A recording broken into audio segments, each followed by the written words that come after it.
All right, good afternoon, everybody. Welcome. Thank you for joining us today. My name is Omar Duque. I am with HITEC.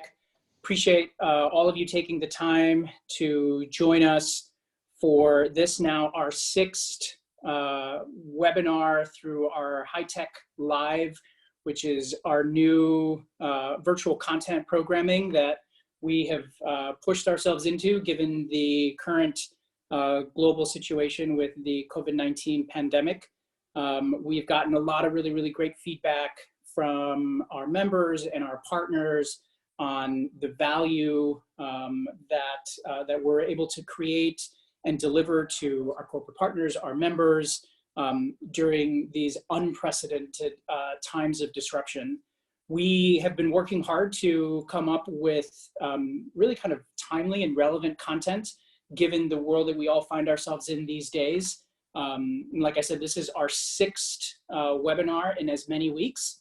Yesterday, we had Miguel Camino, Senior Vice President of MasterCard, host a wonderful conversation about doing well as an essential service. And today, we're really excited to have our partners from PwC, PricewaterhouseCoopers, to roll out a new digital learning tool that we initially tested in at our last in-person summit at Oracle. And so I wanted to kind of take a quick moment. Let me see if I can share this here with all of you.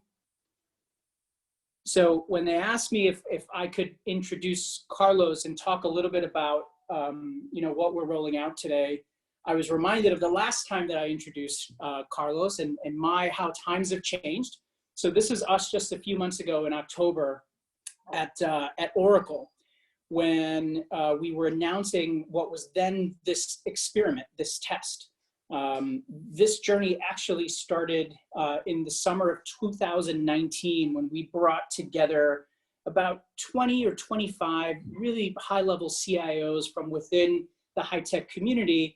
And we said, look, how can we create a partnership? How can we come up with something that is relevant and is on the minds of senior level CIOs and senior level technology leaders? And so kind of went around the table, and the one thing that really kind of stood out as a challenge that all of these leaders from across different industries were seeing and were needing was this idea of how do you continue to upskill your workforce.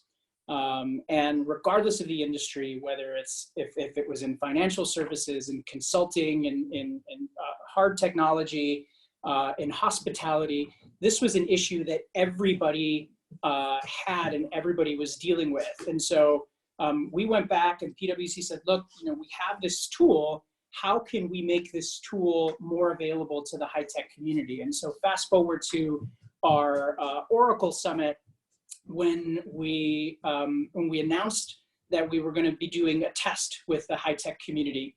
And we made available, PwC made available 50 licenses for people from within the HITEC community to be able to go in, test this digital learning platform, and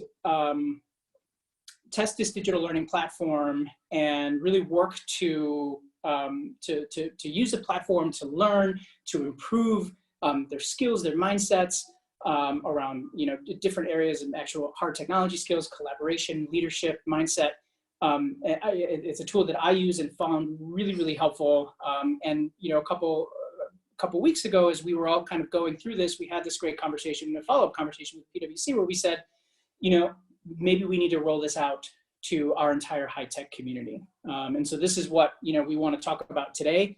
I'm extremely excited that we're going to be able to roll this tool out to our entire HITEC membership.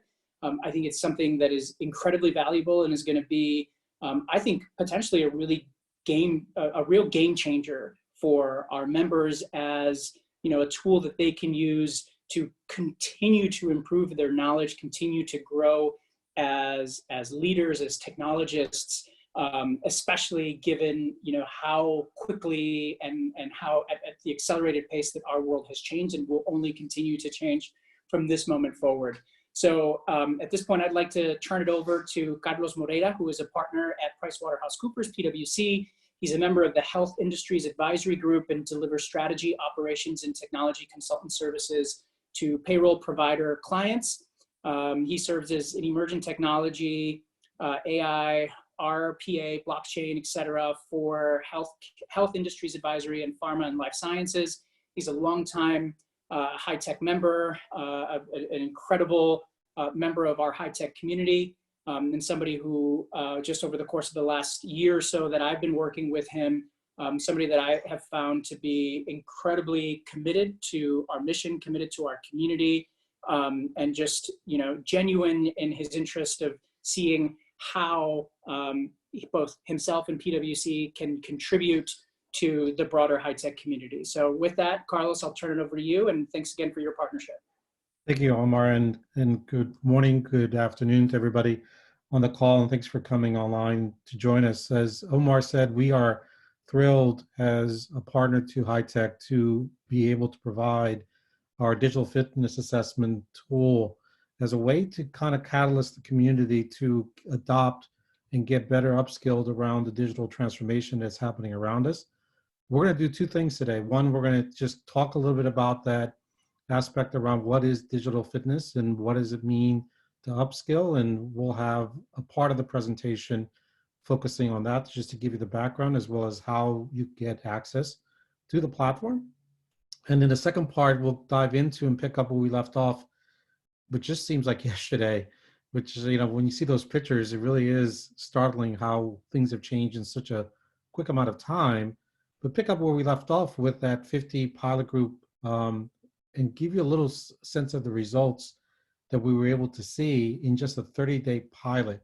And I think you'll be surprised in terms of both the adoption, the intake, as well as the results that we calculated over just a 30-day period. And what we're offering now is an ability for this entire community to take on that same journey, but do it in a more long-term perspective, meaning from here on out. The other thing I will add to Omar's comments is that when we think about the familia of HITEC, the encouragement that I offer to everyone on this call and for everyone that's listening after this call is that this doesn't mean that it just has to be HITEC members. We are offering this to the world, meaning we want this to go out and be used. My son uses it. My kids are using it. We want as many people to get their hands on this capability because we think it's a social responsibility for us to provide it since we have it. But more importantly, it's an opportunity right now, given what is being experienced by close to 10 million people at last count of unemployed individuals who are going to need a differentiator, some digital upskilling to get back into the workforce. Not that they can't, but right now, anything they can do to create a differentiation, a value opportunity is a worthwhile investment in their time and resource to be able to be attractive and get back into the workforce once we get the economy rolling again. So this now serves a dual purpose. One, to help this community, to help the extended community, and more importantly, to help those that we're trying to create the value for, which is our Hispanic network, and make those valuable as key contributors to the workforce. So with that being said, I'm going to turn over to our first speaker, David Lee, who will take us through a little bit of what is digital upskilling, and then with Tiago, who will present the results of the pilot, and then I'll come back to you to do some Q&A, and hopefully this will be informative. So David, please take it over. Hey, thanks, Carlos. My name is David Lee. I'm a member of the team here at PwC that is charged with making this technology available to, really for the world. And when I talk about this digital fitness app, it's really important to start out with the whys. Why did we actually embark on this journey? Why did we invest in this as a firm? Because it's been a significant investment so far. And it was made clear to our leadership about 3-4 years ago that the landscape was shifting. In some ways, it had already shifted, fairly seismically. the World Economic Forum estimated a year ago that by 2022, 75 million roles will be in decline. So that's 2 short years away now. And in that same time period, and you see the numbers right there, 133 million people will need new career paths. And we're seeing this already, and I'm sure that you all have seen some of this already. You see different roles that we never even contemplated 10, 15 years ago emerging. The notion of a digital finance professional, where now some finance departments are using RPAs or data transformation in an automated fashion that you probably would, a controller from 10, 15 years ago, that wouldn't even have been in their consciousness. Now it's becoming a baseline, foundational skill set to be relevant and to be efficient in the future. The notion of a digital marketer, understanding things like geolocation, geofencing, so you can do real-time marketing at the point of purchase. You know, all those things are new. I'll give you an example. I have a friend who leads a sales operations function for a very large hardware company, and he was telling me that he really is trying to get his team of sales operations professionals trained in JavaScript. And I paused because I thought, what do you mean JavaScript? Are they going to build web pages?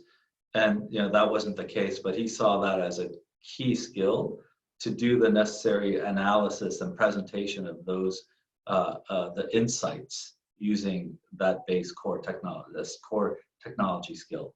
So we're seeing that, and if you took just about every role now and added the word digital in front of it, you probably have a lot of those roles in some of your companies. So that was the why, and we saw this big shift happening. And if we could move to the next slide, and going from the investment that we've made, an investment that we think is going to benefit the world, and like Carlos mentioned, we're making this available at no cost. What we heard from our clients is that, and you've probably seen these headlines too. Microsoft invests blank number of dollars in upskilling, Amazon, and you've seen those headlines. We talk to our clients, and they tell us we've invested quite a bit of money in upskilling. We just haven't seen that manifest in the way we operate.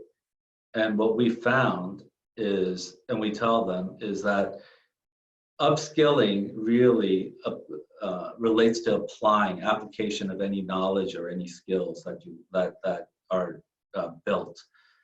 And what we have found is that if that knowledge shift doesn't happen at a macro level, so as an enterprise, then that application doesn't happen. And I'll give you an example. So if you had a finance professional and their analyst said, hey, you know what, I think we could use automation to help close our books a little bit faster at the end of quarter. I think we could do that. If that finance director or VP isn't familiar with automation, isn't comfortable with it, the application of that knowledge and skill just doesn't happen. And I have a very personal example. I was on a project doing a M&A advisory, and we were trying to align pipelines and do an overlap, the Salesforce data between 2 companies. And it was about a 6 to 8 hour exercise each time we did that. And you all know that sales data is dynamic, so this had to be done every day. So every day was taking 6 to 8 hours. And one of my associates came to me and said, hey, what if we used Alteryx to create an automated workflow, and then we used Tableau to visualize that data instead of using Excel, PowerPoint? Now, and luckily, I had been exposed to Alteryx and Tableau by this point, but if I had not been, I would have said, no, let's stick with what we know, Excel and PowerPoint. And that's the foundation on which we build this upskill, up knowledge journey, is that an organization has to be speaking the same language.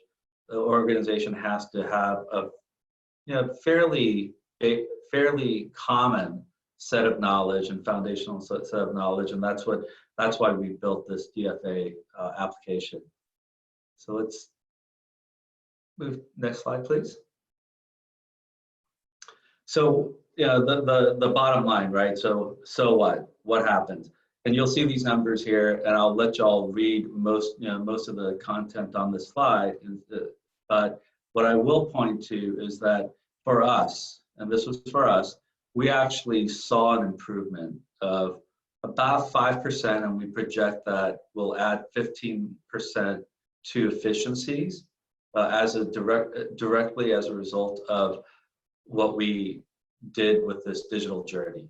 And specifically, it's really around automation of workflows, automating processes. So, for example, for one of our clients, we did and this is just an example of how companies are using automation, order management process, automating that using an RPA. So, and we're using these technologies ourselves to drive efficiencies in the way we operate in support of our clients. So that's how we've seen it.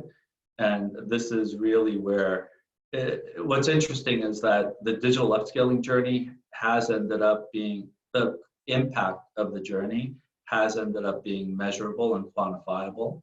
So that's what we've seen for us. So let's move forward. So where do we begin, right? And for us, and what we're saying is DFA is really where this journey really starts. And what it consists of is, to describe the experience a little bit, you'll download the app, get into the app, and you'll take a 23-question assessment, and it's not a PhD level test or even master's level test. It's just really getting into the particulars of how you think, how you operate, what your mindset is, what kinds of relationships you have that would drive digital enablement, what kind of behaviors you exhibit. So those are the 4 pillars that we measure. And the interesting thing about this is that it's not really a score. It's not like an IQ score. What we really get insights from are the differences and the deltas between each of the pillars. So for example, if the mindset value is relatively higher than skills, then what it tells us is that in this organization, there's a healthy mindset. People actually want to apply digital principles in the way they work. They just lack the skills. Then it's easy to hone in for an organization on, okay, we need to figure out how to build these skill sets. Vice versa, if you see that the skill sets are high, but the mindset and behaviors are scoring relatively low, then you can infer that if you can start to drive some campaigns or training directed at changing the way people think and behave, then you could really leverage the skills that already exist. So you can see how, as you look at the pillars in combination with each other, you start to drive some real insights. And I think Tiago has some examples toward the tail end of the presentation for the HITEC user group of about 30 that went through this later. Next slide, please. Okay. So this is what it looks like. And we talked about the assessment. The assessment of 23 questions, that's what the screen looks like. It's, you click on the phone, which ones, and I'll give you a hint. And because I didn't really read this myself when I did it the first time, the boxes mean you could select more than one, which I know it says select all that apply right there. I didn't read it.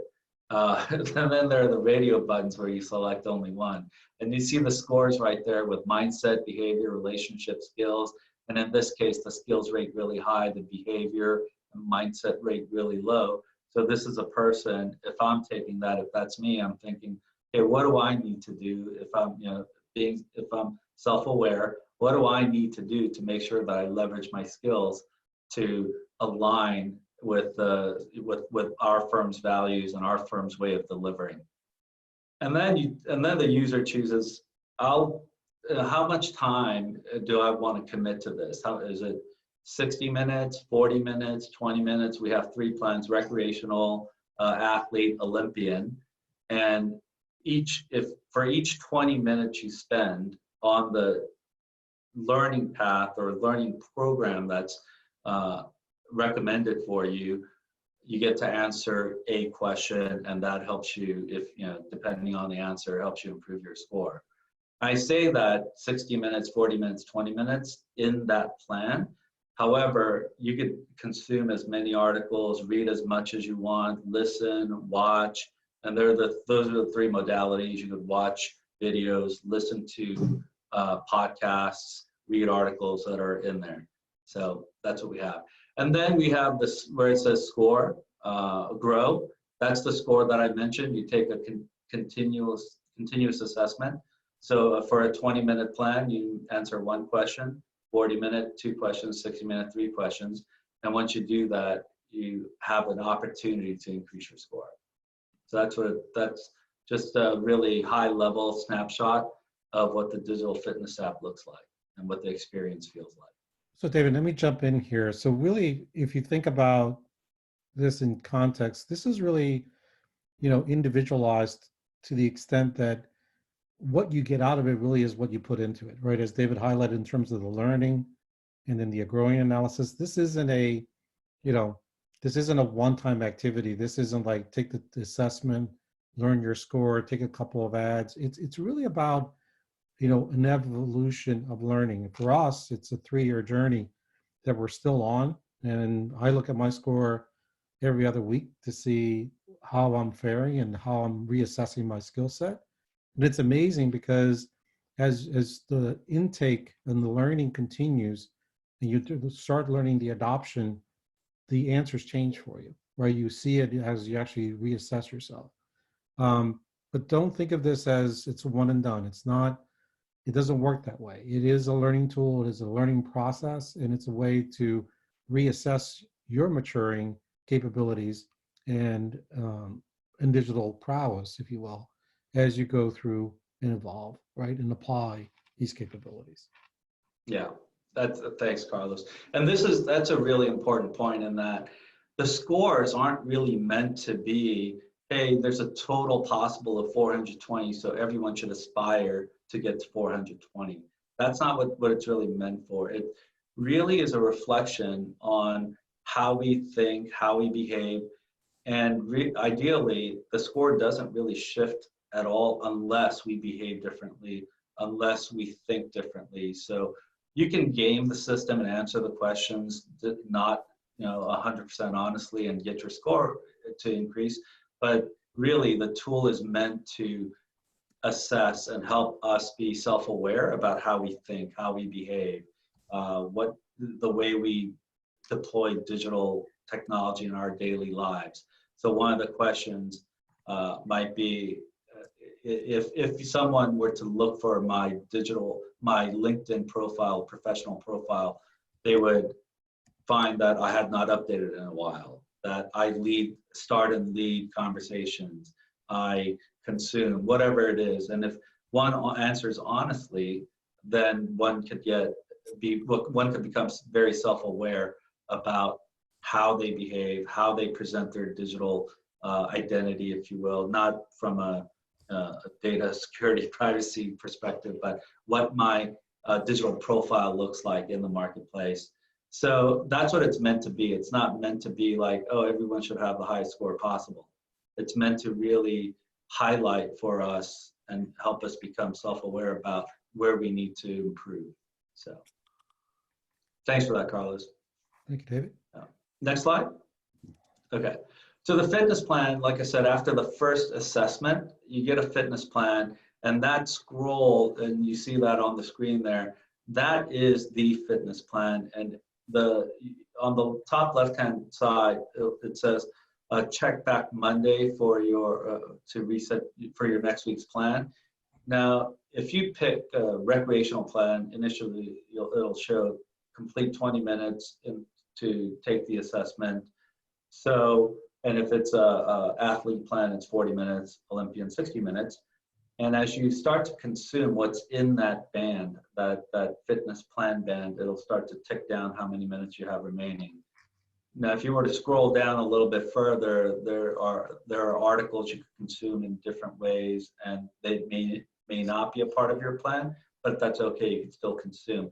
You see on the bottom left hand, it says there's an icon that indicates library, and if you click that, you can see the entire library of content that's available. And something that I want to point out is we have added a COVID-19 channel, which has very relevant information about, businesses during this time of COVID-19. It has some practical tips about how to lead through a crisis like this. My wife, who is a general counsel of the company, has found it super useful in leadership meetings that she has with her colleagues, with bringing ideas to the table that she had gotten from DFA. So, I know firsthand, in my family, it's been helpful. So, look forward to that channel as well. Okay. So I think with that, I'll transition this over to Tiago.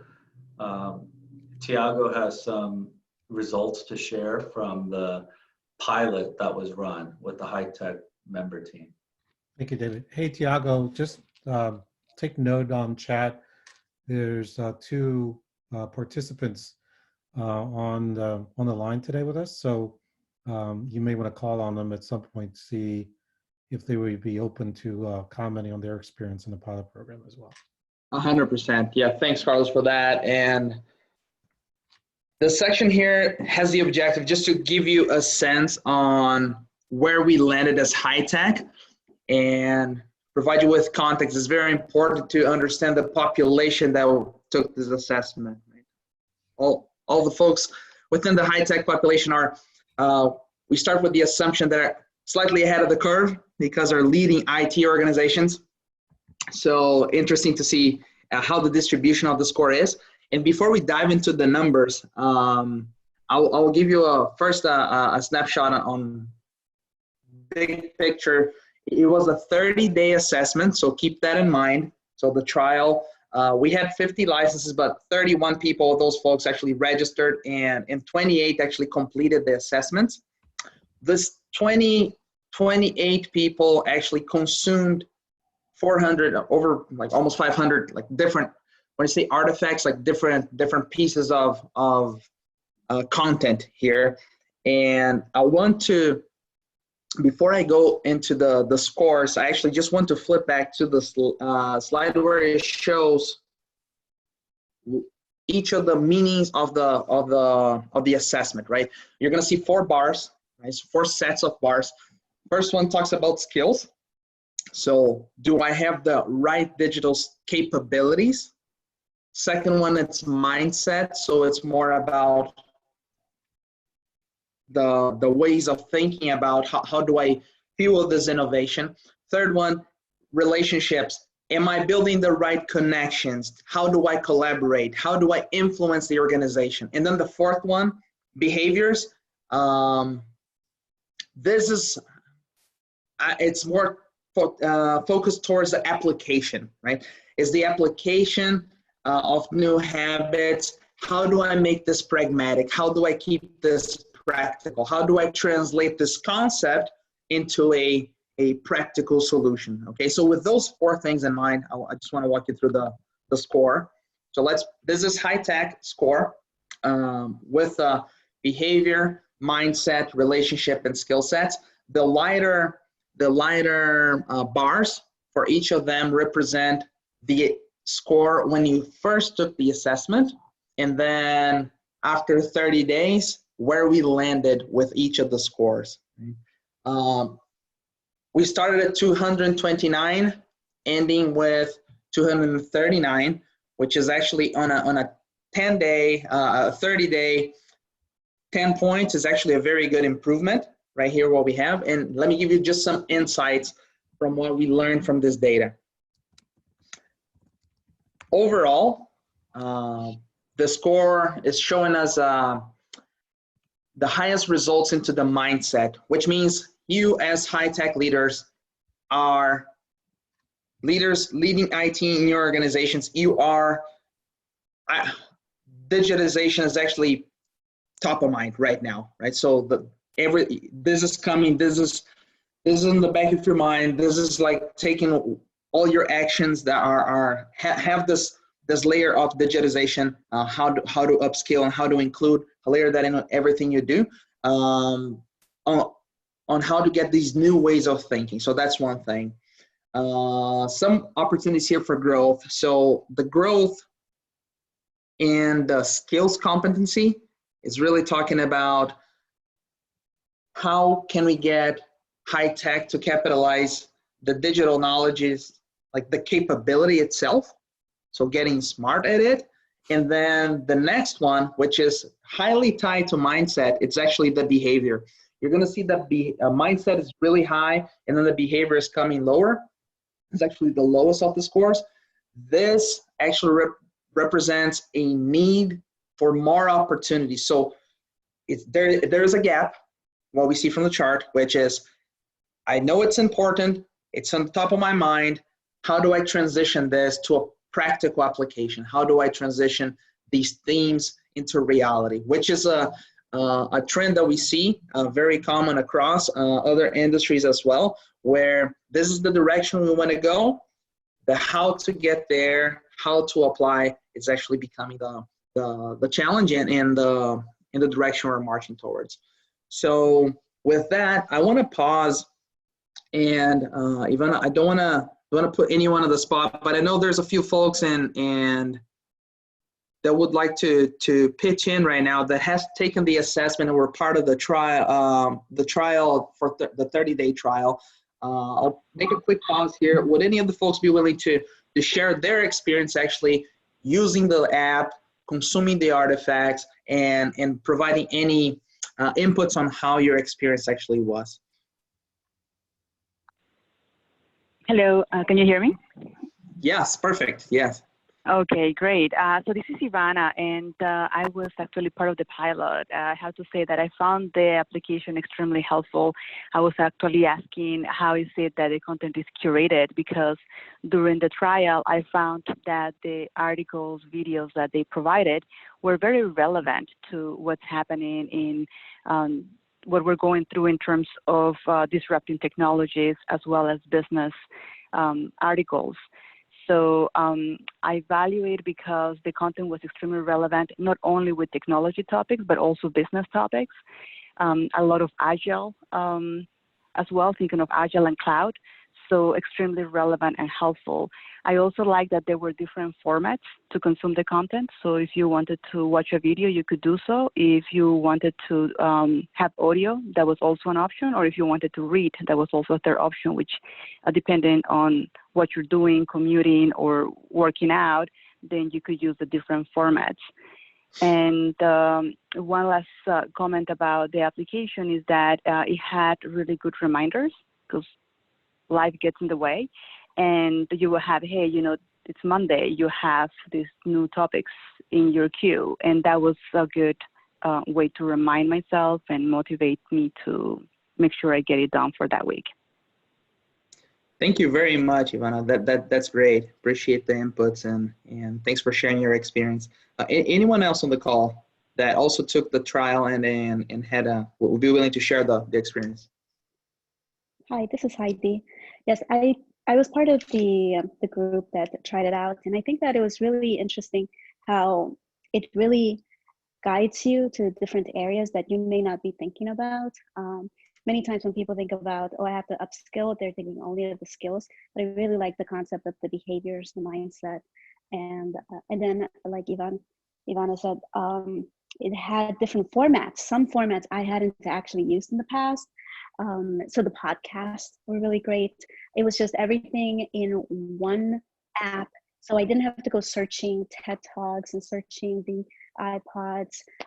So I thought that that was really great. The other thing is the gamification aspect of it. You can see your points, you can see the minutes, so you can track it. I thought that that was really great because it kept you on track. Like, oh, you know, I need X many points so that I can take the assessment again. And I thought that it was a really good motivator. You know, some people are motivated by kind of visualizing how much learning, but I really enjoyed the content, learning about all kinds of things. I learned about a virus that lives on your hands, and it's just, it was really fun. It was great. I really missed it when the trial was over. Because I was doing it nonstop. The fact that it's mobile, I could do it when I was walking towards the cafeteria or on my way to another meeting. And so it's pretty addicting. I really enjoyed it. That's awesome. Thanks for sharing your experience. Yeah, please go ahead. I was just going to say that I have 2 feedback points for the application. So extremely helpful. A couple of things that I ran into is that sometimes I will come up with other research or specific topics that I thought it would be extremely helpful.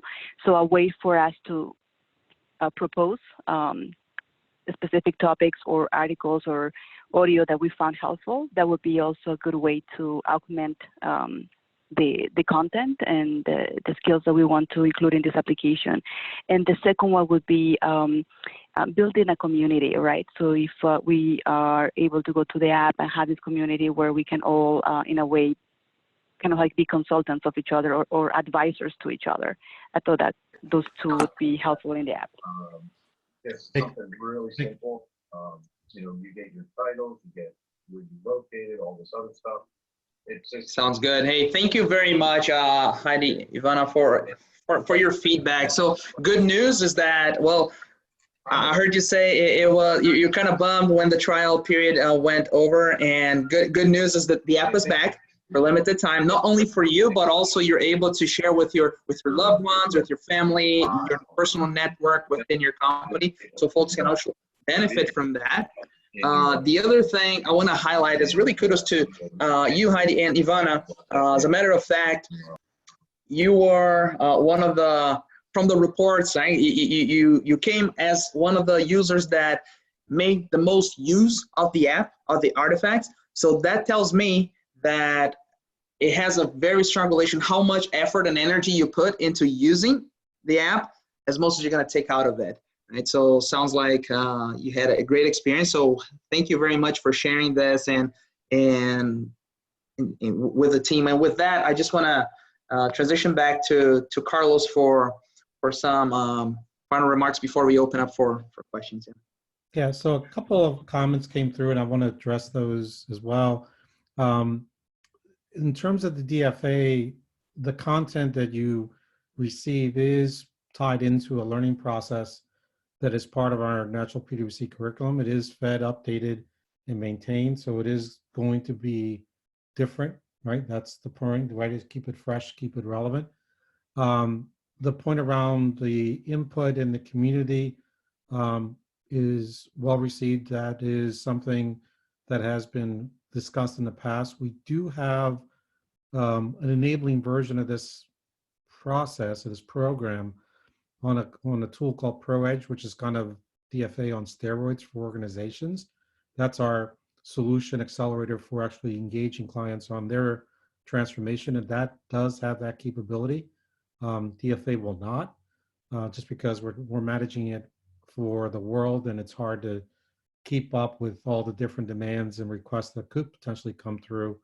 So we've not enabled that functionality for content requests or for the community, but it is a very worthwhile piece of feedback, and it is something that we do incorporate into our industrial strength version of the DFA.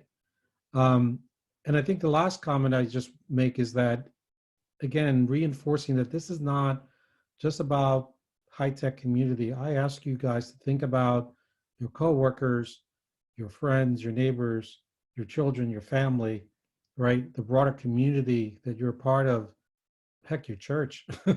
You know, this is available so that we can all contribute to the goal of supporting our high-tech community, our familia, which is the charter of high-tech. It is those that are lucky enough and have the opportunity to attend conferences and attend conference calls, but we want to make it available to as many people as possible. That's the goal of this program.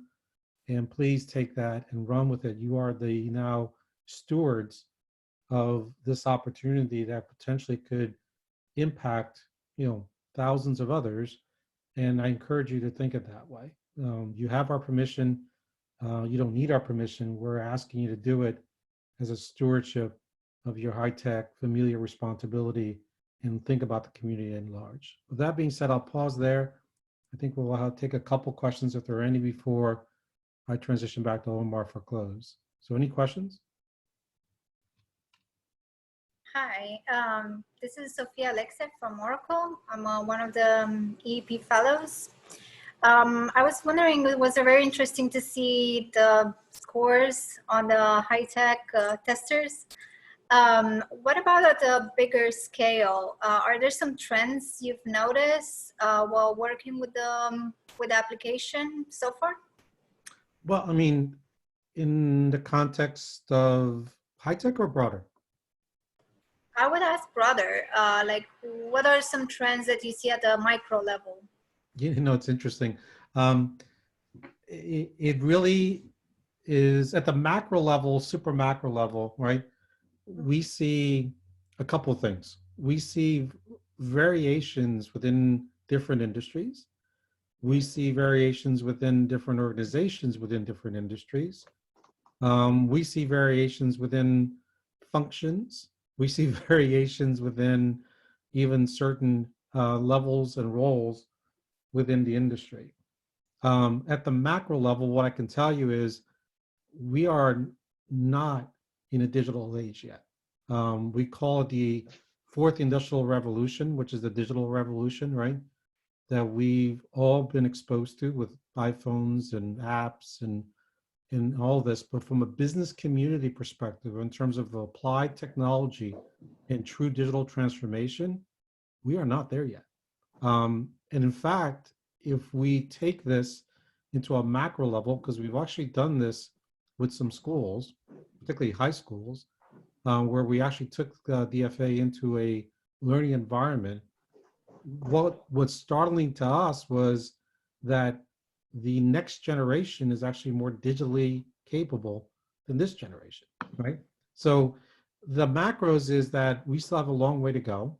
The macro is we need to invest in building our digital acumen. And more importantly, we need to create, and organizations need to create an environment by which that skill set is actually matured and applied. Because there's plenty of companies, and we're in the midst of a couple right now of engagements that I'm working on where we're doing digital transformational initiatives for some of our clients. And there's still a consistent lack of awareness around the human transformational element of digital adoption. We talk about building pillars and factories and digitized app development and, AI centers of excellence, but we still don't ask the question about what problems are we trying to solve from a business perspective, and we don't look at the skill sets of our people and their ability to apply the digital skills that they're learning. So we believe at a macro level that companies understand the mindset is there, but the skills and the behaviors are not yet aligned. And that's the biggest gap that we see across the board, although we're encouraged by what we're seeing in the younger generation that seems to be more willing to adapt in a much quicker way than perhaps us older people, veteran practitioners. So it is about the behavior. It is about the skill set adoption. It's that latter piece that's the hardest. It's not the acumen. People know what stuff is about. They just don't know how to use it. Yeah. Can I ask a quick question? Yes, please. So like you, I've been working in the digital world for a while. And then if you listen to the Economist, one of the Economist's latest podcasts, they said, to quote, that in the next 18 months, there's going to be as much change to the supply chain as would happen in the next 5 years. with us being Hispanics, we find ourselves in the manufacturing, a little bit more in the manufacturing. We find ourselves in the supply chain.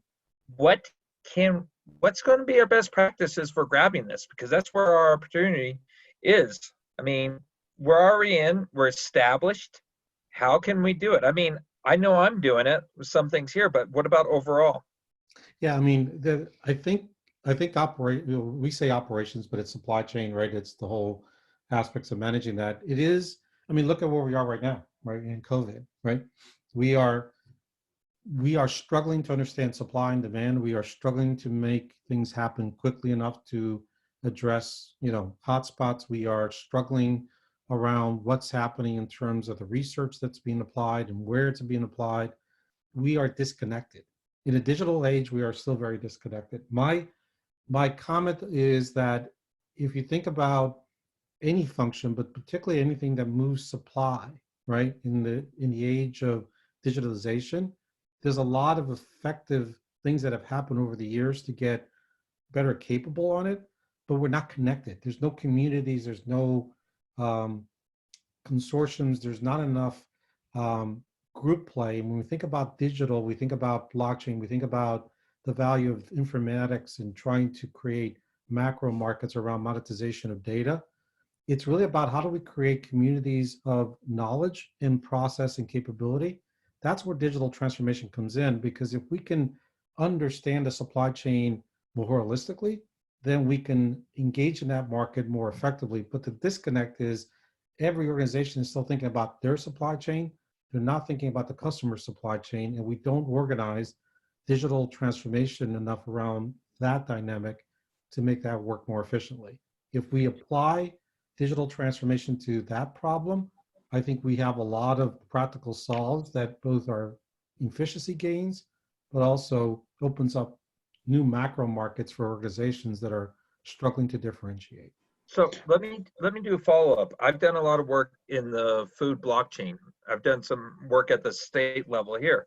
If we look at Walmart, we look at Kroger, we look at Amazon, they're mandating supply chain, digital supply chain on what's coming on. So if you want to be on the Kroger food supply chain, you're going to be there. Amazon, Whole Foods. I mean, it's all down the way. I mean, what are we missing? Because I mean, it's coming. It's going to be here in a year to a year and a half. 100%. And Carlos, can I take that one? Yeah, please, Tiago.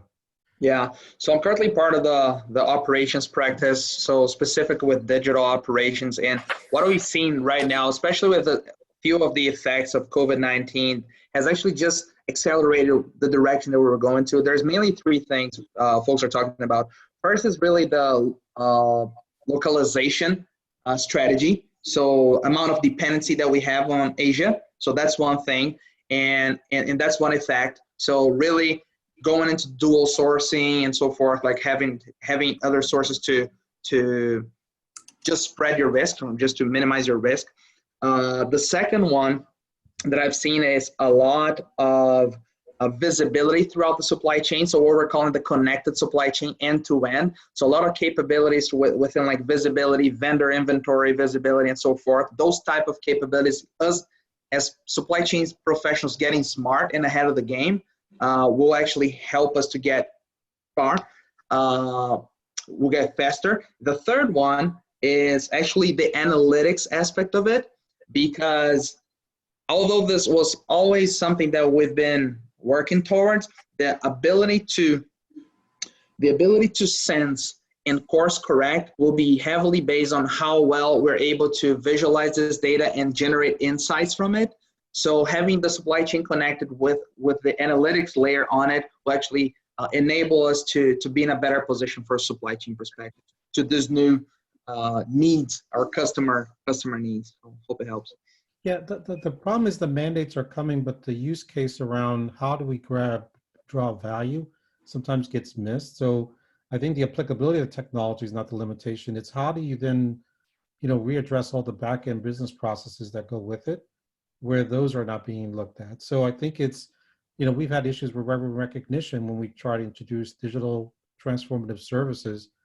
For instance, in medical, which is I spent a lot of time on, just the whole aspect of inventory tracking of medical assets is critical for revenue recognition, and we have the technology to track it, but there's a whole regulatory and a financial process that hasn't been yet updated that limits that use. So the problem with digital transformation is it can change the world overnight, but laws and regulations and process don't necessarily go with it. And we need to think about those things in conjunction with transformation as well, if that makes sense. All right, so any other questions on? Yes, it does. I'm sorry I was on mute. Yeah, and there's also privacy issues there too, that'll get involved. Exactly. Any other questions on the program or the app or anything else? Anybody has a question on? Yeah, this is Luis from the EP program in 2019. I'm with KPMG right now. So I downloaded the app and it says that it's going to expire. It's going to be valid until July 31st. Yeah, we're doing a 3-month sprint program on the HITEC community. We hope to see the adoption and usage, mature over that period. So it is an evaluation period for us to see how things go. But the expectation is we'll keep it on post that. But we want to make sure that we get the traction that we were hoping to get, and this doesn't become kind of a download and never use again. We have good people on this call though that will make sure that doesn't happen, right? I can count on you all. All right, thanks. I have a question to share with our family and the other colleagues, coworkers. Do we just forward the invite on the chat? Yep, Okay. use that code that we provide you, and it's on the Apple Store. So as long as you use that code so that we know it's part of this community, then yes. Oh, perfect. Thank you. Thank you. Any others? One of the, so I'll close with, then hand it back to Omar to close the call. I was exposed to the HITEC community about 1.5 years ago, or 2 years almost. And I was, there was 2 things that I was particularly inspired by. One was the incredible amount of talent and capability within the HITEC community. The people that I met, the roles they play, the sense of